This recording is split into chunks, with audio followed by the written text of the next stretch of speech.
Well, I chose to play under an alias for a lot of reasons, I guess, because partially I wanted there to be a little bit more mystery involved in the listening aspect of my music.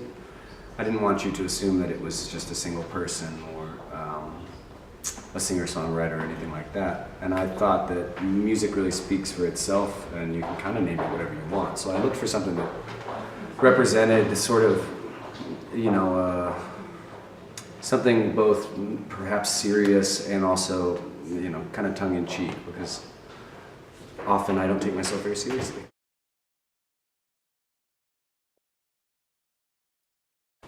It's something that I think I do naturally, and I think a lot of people do.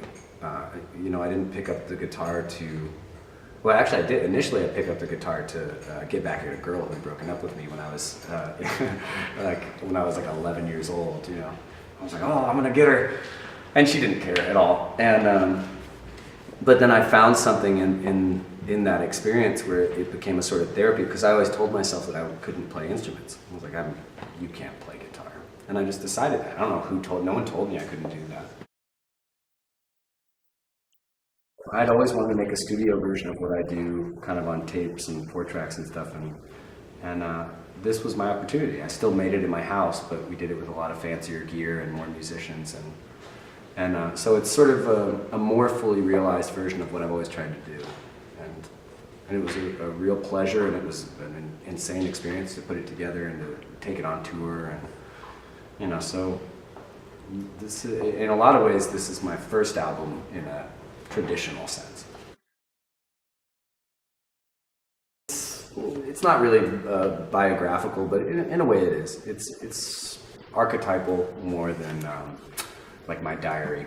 But it's about just sort of it's like character studies on types of people, falling out of love, being overly sexual, being lost in the world, common problems. Being dead, whatever, stuff.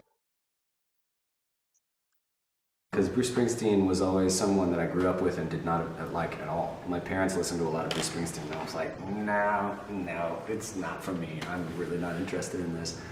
And they were like, you're wrong. You're just wrong. And one day you're going to really appreciate, like, no, not going to happen. And then one day they were right. Because it's, again, one of those little portraits of life that I feel like I have written a lot of songs but I think he kind of explained it better, which is sort of a dirty, or kind of coming up in a poor part of town maybe, and having somebody move out of it and pretend they're fancy, and just sort of telling them, like, if they're really asking about me, if this woman really wants to know where I am, like, she knows where I am.